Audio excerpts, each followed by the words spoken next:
Doctor Gabelas, muchas gracias por acompañarnos en esta entrevista, que es muy importante en esta investigación que estamos adelantando en Colombia sobre pantallas, comunicación y educación. Es un placer compartir con vosotros y contigo este rato, y en la medida en que pueda aportar algo interesante, pues estupendo. Bueno, pues empecemos con algo muy importante, es saber quién es José Antonio Gabelas. Esta pregunta no me la esperaba. Bueno, soy profesor de comunicación audiovisual y digital aquí en la Universidad de Zaragoza. Concretamente, estos últimos años estoy impartiendo comunicación digital, publicidad y elementos de la publicidad y relaciones públicas, y una asignatura de redes sociales en el máster que empezamos este año de consultoría de la documentación y de la información. Padre de familia, muy importante, con dos criaturas ya grandes, una más que yo, 23 y 26 años, y bueno, yo no procedo del campo de la comunicación, vengo del campo de la educación, pero desde siempre me gustó la comunicación y fui haciendo, conforme era profe de instituto, fui haciendo mi carrera paralela de una manera autodidacta en el campo de la comunicación, que era lo que realmente me apasionaba y me apasiona, y ahora estoy feliz porque llevo ya unos cuantos años en la universidad, pues hablando un poquito de lo que me gusta e intercambiando con los estudiantes sus experiencias y sus expectativas. Verdaderamente las asignaturas que imparto, fundamentalmente comunicación digital, es una asignatura que por un lado tiene una gran motivación porque estamos casi al galope de la actualidad y la tecnología cambia a una velocidad de vértigo, y por otro lado con un cierto estrés, porque cuando llegas a un sitio ya tienes que estar cogiendo el sprint para llegar a otro. Y bueno, ahí estamos. Cuando se refiere a la comunicación como una carrera autodidacta, ¿qué es específicamente aquí en España? O sea, ¿qué comprende estudiar la comunicación? Si es en plena autodidacta, hay tantos itinerarios como personas. Porque, bueno, en mi caso, muchas lecturas, muchos cursos, muchos cursillos, formar parte de diferentes proyectos de innovación relacionados con la prensa, con la radio, con la tele, también con internet, y vas construyendo, pues, como el que está en la orilla del mar, ¿verdad? Con la arena que le rodea, vas construyendo tu castillo, te lo vas haciendo, te lo vas moldeando. Tiene muchos alicientes el autodidactismo, y ahora verdaderamente con el entorno digital y con los cursos online, yo les digo muchas veces a los estudiantes: mirad, en la carrera se os va a ofrecer una formación que saldréis, y como nos ha pasado a todos, consideraréis que la mayoría de las cosas no os sirven, luego os dais cuenta que hay algunas que sí que os sirven, pero en periodismo y en comunicación y otras muchas carreras tienes que ir completando esa formación, y estamos constantemente desaprendiendo para aprender. Entonces, el aprendizaje es una tarea de por vida, y en este sentido ahora hay muchas más oportunidades de las que había antes de que irrumpiera Internet con las facilidades que tenemos. Vale, yo llegué aquí a Zaragoza en parte porque leí uno de los trabajos que usted hizo, tesis de grado de la Universidad Complutense, para graduarse como doctor. Cuando uno está estudiando el doctorado, pues no sé aquí, pero a nosotros nos insisten mucho en que, bueno, usted va a hacer su tesis y tiene que escoger un tema, pero escójalo bien, o sea, porque tiene que casarse con él, o sea, va a vivir con él durante años y seguramente el resto de su vida. Entonces, quisiera preguntarles, ¿qué lo atrajo de este tema? O sea, ¿qué desencuentros ha tenido y también cómo ha crecido con él? Pues yo no sabía, yo llevaba tiempo rondando la idea de hacer una tesis porque me gusta la investigación, pero debido a mi trabajo y y a familia y una serie de cosas que van saliendo, pues no encontraba el suficiente tiempo, o no encontré, por un lado, el tiempo y por otro lado el resquicio por donde dirigirme, ¿no? Y en una conversación con Carlos Urpegui, al que has entrevistado también para ese trabajo, yo con Carlos, cuando empezó a funcionar un programa que supongo que aludirás a él, el programa Cine y Salud, Pantallas Sanas, aquí en Aragón, estamos hablando del año 2000, 1999-2000, quiero recordar, ya formé parte del equipo y me involucré en ese programa. Y entonces un día, tomando un café con Carlos, le dije, oye, yo estoy dándole vueltas a la tesis, no acabo de encontrar muy bien el tema y tal. Dice, ¿por qué no la haces de cine y salud? Y es como cuando de pronto te levantan la persiana, ¿no? Y dices, caray, ¿por qué no? Hay muchas razones para hacerlo, ¿no? Es un programa innovador, es un programa en el que estoy participando desde el principio, es un programa que tiene unas expectativas bárbaras y bueno, entonces mi tesis se redujo a una reflexión científica, a un análisis del trabajo de campo del programa Cine y Salud. Bueno, entremos entonces en materia de lo que fue Cine y Salud. Cine y Salud interviene pues, en unos espacios, pero no lo hace, digamos, como desde la primaria que viene interviniendo la biología, la matemática, ciertas ciencias del conocimiento.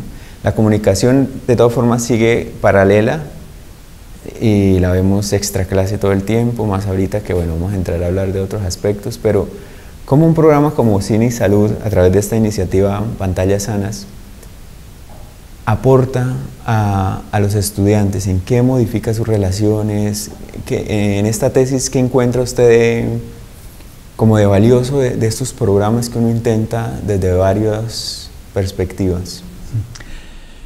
Lo primero que habría que decir es que en el caso de esta investigación, de esta tesis, es un trabajo académico, evidentemente, pero que observa y analiza la sociedad en los términos que voy a indicar a continuación, pero que al mismo tiempo devuelve a esa propia sociedad los resultados de su investigación. El programa Cine y Salud, en el momento en que realicé la tesis, abarcaba prácticamente al 85% de todos los centros de secundaria del territorio de Aragón. Programa muy bien implantado, bastante extendido y tenía y tiene como singularidad que recoge tres disciplinas tradicionalmente separadas, como son educación, salud y comunicación, converge las tres áreas y busca todas las sinergias y todas las potencialidades que hay en el campo de la salud, en el campo de la comunicación y en el campo de la educación. Por tanto, es un programa que está muy unido a lo que ya denominamos educomunicación, en términos más latinoamericanos que anglosajones, que ellos utilizan más el concepto de media literacy, y está centrado en el cine, pero trabaja todos los medios audiovisuales, todos los medios de comunicación, publicidad, internet, etcétera.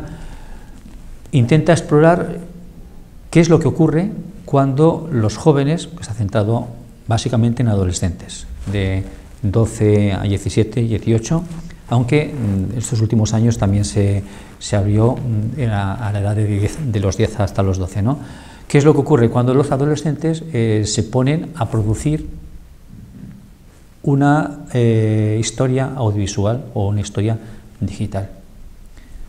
¿Cómo cambian sus percepciones? ¿Cómo responde a sus necesidades? ¿Cómo se generan unas dinámicas sociales entre ellos que difícilmente se consiguen en un espacio puramente académico? ¿De qué manera ellos se sienten gratificados emocionalmente? ¿Cómo se implican? ¿Cómo gestionan los conflictos, el estrés? ¿Cómo alimentan su asertividad, su como, en fin, una serie de aspectos que por un lado abarcan todo lo que es el componente emocional, pero también abarcan el componente cognitivo y el componente social. Entonces es como coger el traje de buzo, ¿verdad?, y meterte en el mismo proceso creativo de los jóvenes y ver qué diferencia hay entre los jóvenes que estuvieron haciendo ese programa y trabajando en la producción audiovisual de otros que no lo estuvieron haciendo. Entonces, de esa comparativa se deducen una serie de conclusiones y se sacan pues, unas directrices para poder seguir avanzando en este programa de pantallas sanas. Regálenos una de las conclusiones que hay, por ejemplo, en esa comparación entre los chicos que están inmersos en este proceso de investigación, de creatividad, y los chicos que simplemente utilizan las tecnologías pues como la sociedad normalmente lo hace, ya desde el consumo. Son varias conclusiones, podríamos decir, por destacar las más relevantes, las más significativas. En términos generales, los chicos que participan en un proyecto audiovisual se implican más en lo que es el grupo, en este caso el grupo de clase, se implican más, asumen responsabilidades que de otra manera seguramente no asumirían, se sienten más seguros y más contentos consigo mismos porque su trabajo no solamente responde a la necesidad que tiene todo joven de contar su propia historia, de contar su propia vida, sino incluso la muestran a los compañeros, porque estas proyecciones se colocan en clase, luego se colocan en el centro, luego incluso hay un festival todos los años en el que los mejores documentales, los mejores reportajes, los mejores spots publicitarios se proyectan en un cine y reciben el aplauso ya no solamente de su grupo, de su curso, sino incluso de otros niños, de otros padres, de otros profesores, de otros centros. Entonces, claro, este proyecto está posibilitando que los jóvenes se sientan realmente protagonistas y al mismo tiempo tengan la oportunidad de contar su vida y contar su historia. ¿Qué aspectos fundamentales entonces debe comprender en las dos acepciones del verbo, en el sentido de incluir y también de entender la educación para los medios? La educación mediática contempla análisis y creación. Y no necesariamente en este orden, puede ser creación y análisis, acción, reflexión, acción. O sea, acción y reflexión van mezclándose, van combinándose en una especie diríamos, de coctelera en la que el caos se convierte en creación y la creación se convierte en caos. Evidentemente recoge la parte comprensiva, la parte más cognitiva, es decir, contar una historia supone realizar un guión, supone crear una estructura, supone conocer a tu audiencia, significa conocer un lenguaje. Todos estos son elementos básicamente cognitivos de comprensión, que es una gramática que tienes y unos códigos que tienes que aprender a usar y que tienes que encontrar el alcance que tiene cada uno de ellos. Por tanto, la parte, además de la documentación que haya que hacer, etcétera, pero la parte, diríamos, cognitiva está ahí evidentemente clara. Pero al mismo tiempo comprende el desarrollo de unas competencias también emocionales y sociales importantes. La creación no surge de un individuo, de un alumno, surge del encuentro y del intercambio que hay entre ese alumno y su grupo para contar esa historia. Y el alumno que se mete en esta historia y que se mete en este trabajo de creación tiene que aprender a resolver situaciones de conflicto con los compañeros. Son diferentes personalidades, son diferentes formas de ver las cosas.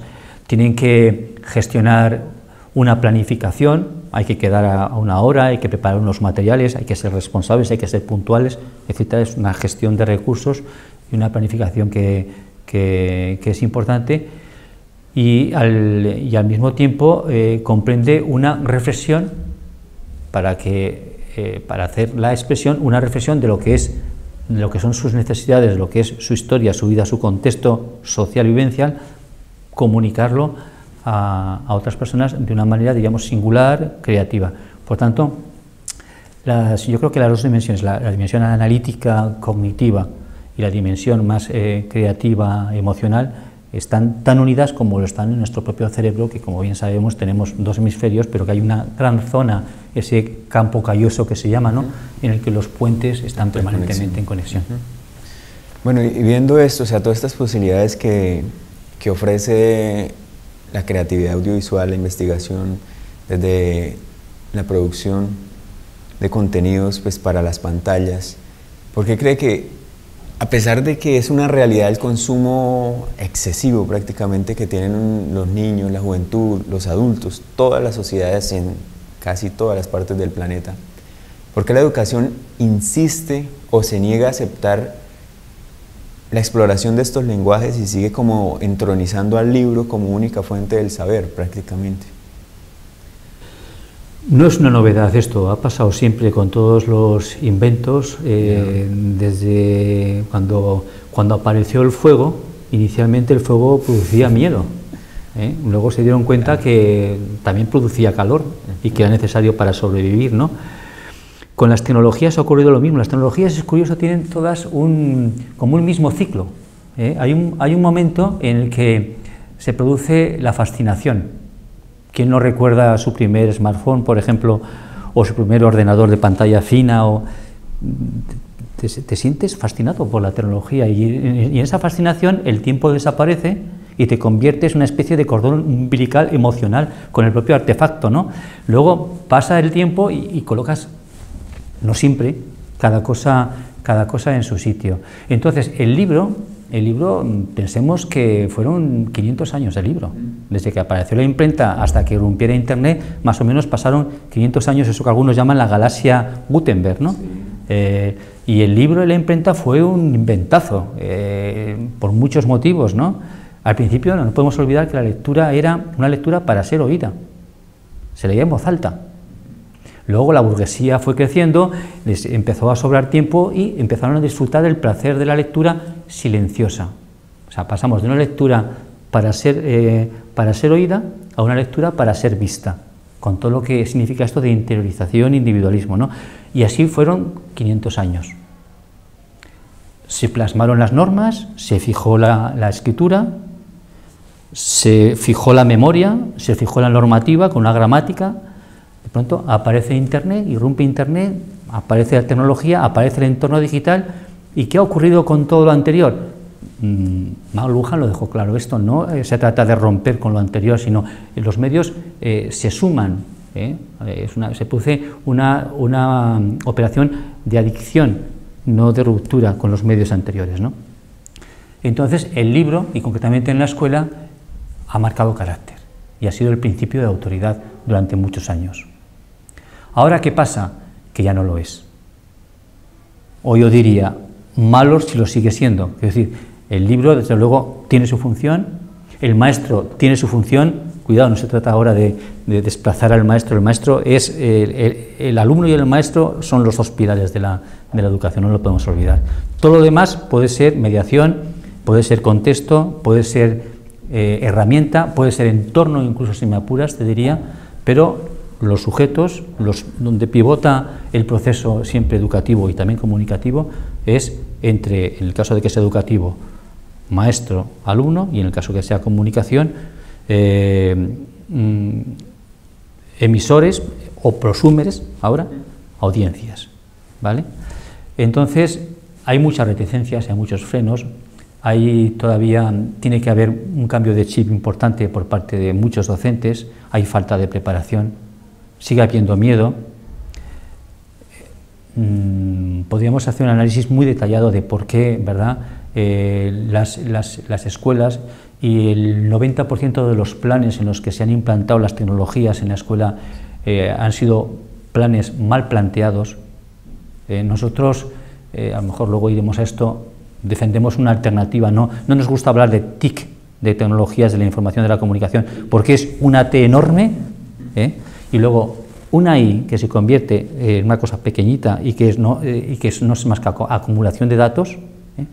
Y una C todavía más pequeña, que es la comunicación. Entonces ahí hace falta algo, ¿verdad?, que ponga a la T en su sitio, que la información la convierta en conocimiento y que la comunicación sea el sentido de todo. Cuando realmente las evaluaciones docentes no se centren en protocolos estúpidos, sino que se centren en la comunicación, la educación cambiará. ¿Por qué no valoramos la comunicación en la educación? Cuando en una clase, en un grupo de alumnos, funciona la comunicación entre profesor y alumnos entre sí, entre contenidos y alumnos, entre contenidos y profesor, esa clase va bien. Si no funciona la comunicación, todo lo demás sobra. Pero supongo que por motivos ajenos a nuestra voluntad no se valora suficientemente el indicador de la comunicación, que daría un indicador de calidad en la educación. Sí, en muchos de sus artículos uno encuentra como esa relación que usted toca entre los medios audiovisuales y ese hiperpresente que se vive, ¿no? Sobre todo que está ya, pues, prácticamente es inherente a los jóvenes. ¿Cómo la educación puede, por ejemplo, aprovechar eso?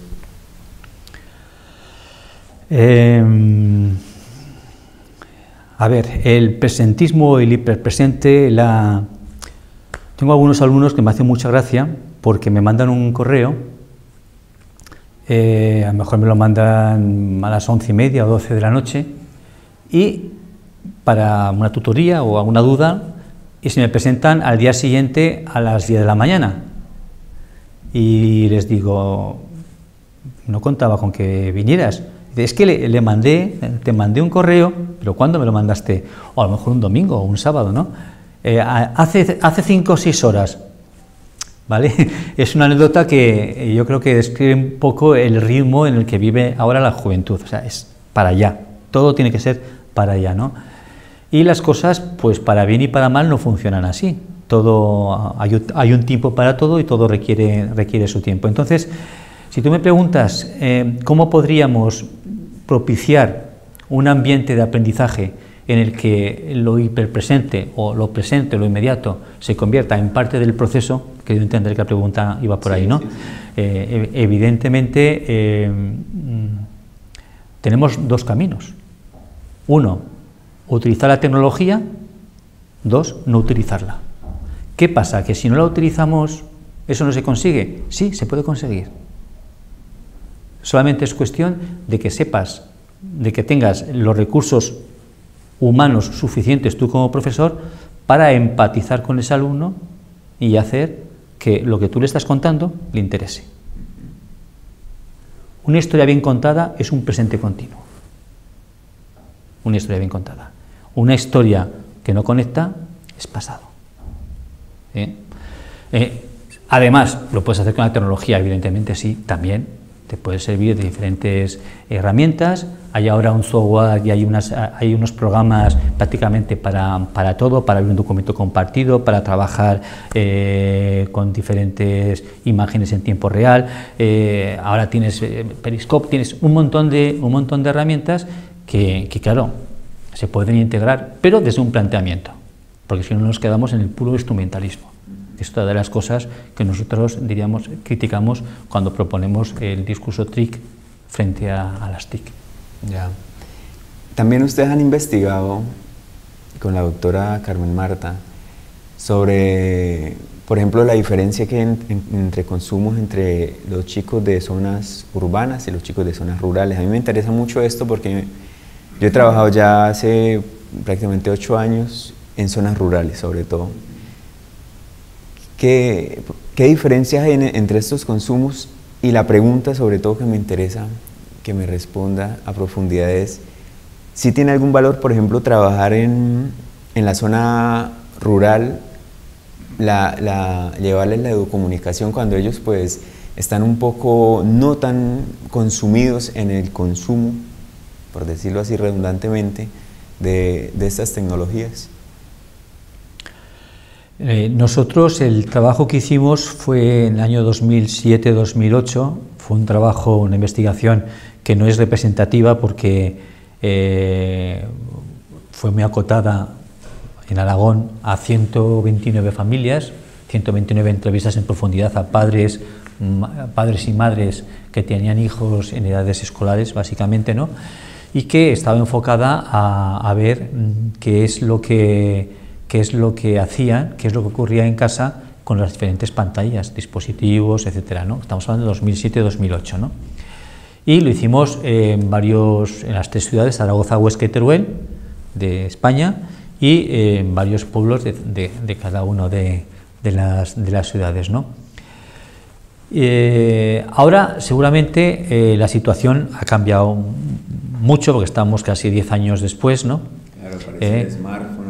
Exactamente, entonces, claro, el smartphone prácticamente no estaba, o era muy incipiente, ¿no? Entonces, claro, estaba la consola, estaba la tele, estaban las pantallas de ordenador, ¿vale? Y lo que sí que observamos que entonces, ahora, insisto, la situación ha cambiado, que la vivencia del tiempo, en términos generales, que se tiene en los pueblos, es diferente a la que se tiene en las ciudades. Y el concepto de riesgo que existe en la ciudad, en gran medida no existe en el pueblo. Entonces, ellos viven más al aire libre, tienen la opción de salir a la plaza, salir a la calle, a la casa del vecino, compañero en el pueblo, y aquí en las ciudades pues eso está más complicado, lo que les conduce en la ciudad a un mayor consumo audiovisual y digital que el que puedan tener en los pueblos.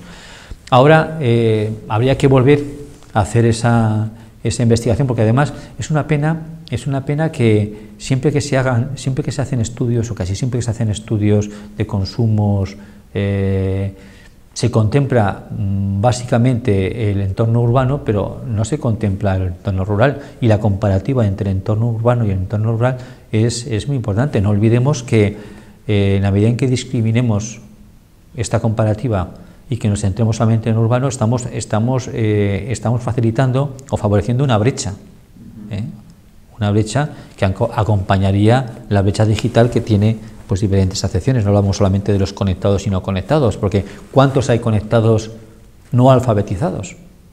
Que eso nos llevaría a una brecha importante. O sea, ¿qué sentido tiene que yo tenga conexión si resulta que me meto en internet y para buscar algo cojo y pierdo media hora, 3/4 de hora en Google para encontrar una cosa genérica que no me sirve para nada, por poner solamente un ejemplo, ¿no? Entonces, es importante introducir en las investigaciones y en los proyectos, en los estudios, lo que está ocurriendo también en las zonas rurales, no solamente centrarnos en las zonas urbanas. ¿Conoces alguna experiencia acá significativa de audiovisuales o de comunicación en zonas rurales que funcione ahorita? El programa que estábamos en Aragón, el programa que estábamos aludiendo ahora, tiene varios centros de pueblos. De Teruel. Teruel es un centro de Teruel capital y de Teruel provincia ha ganado varias veces el premio Cine y Salud todos los años en algunos de sus formatos. Sí, he visto algunos de sus cortometrajes. No recuerdo ahora el nombre porque me equivocaría, pero hay varios centros de Teruel. Tengamos en cuenta que hablar en Aragón de Teruel es una provincia, pero nos cuesta menos llegar a Madrid que llegar a Teruel, desde Zaragoza. Y Aragón tiene una gran desvertebración territorial. La mitad, Aragón tiene 1.400.000 habitantes más o menos, pues la mitad de esos habitantes están todos concentrados en Zaragoza.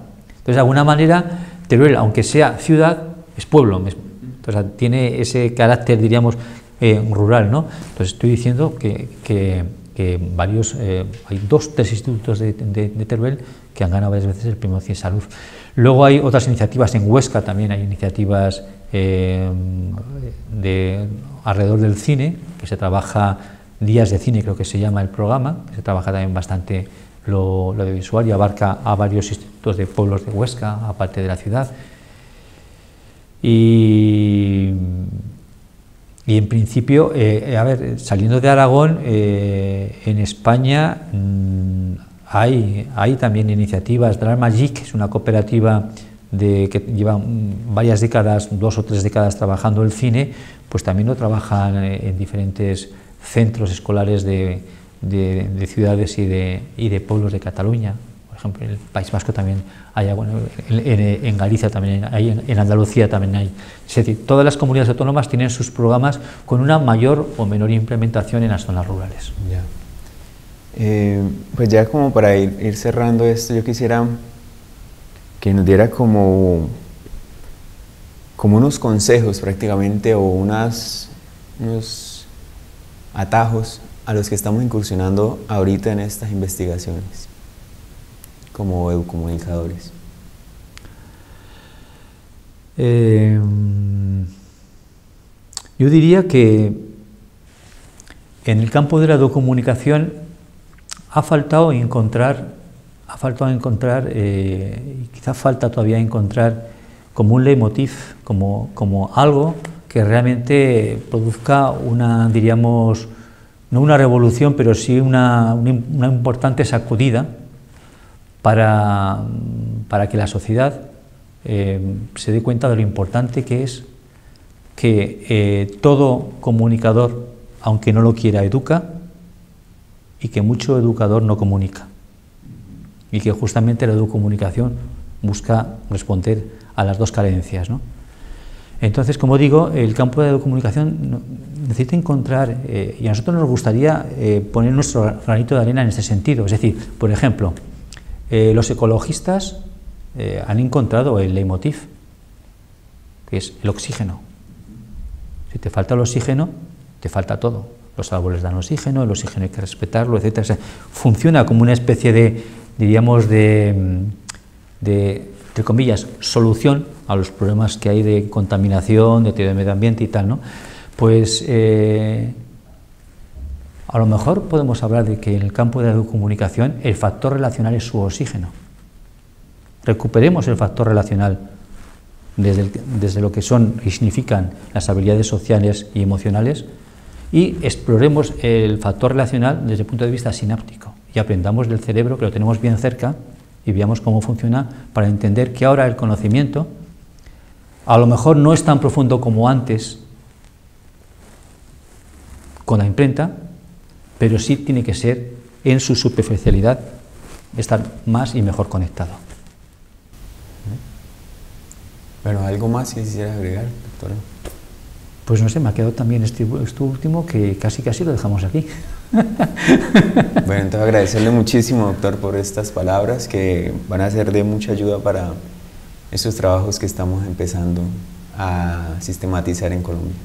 Gracias a ti, y seguro que haces una estupenda investigación, y bueno, seguimos en las redes y seguimos conectados. Bueno, muchas gracias, doctor.